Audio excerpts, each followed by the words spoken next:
Welcome back to RAV Auto. My name is Russell.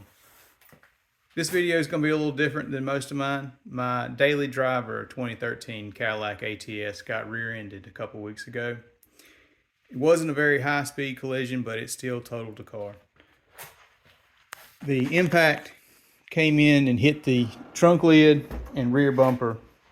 When the trunk lid bowed out, it busted both of the taillights and also pushed the rear panel in a couple inches. So there's a good bit of dents in here to work back out, but hopefully I can push this back out with a porta power.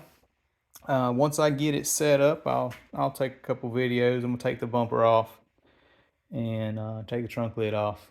And I've ordered some used parts, should be in later this week, and hopefully they'll color match. It was the same paint code, so you can see it buckled the trunk pretty good.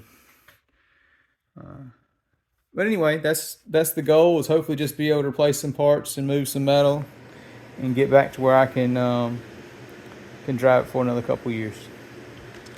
Thank you for watching, and leave comments below. Let me know what you think.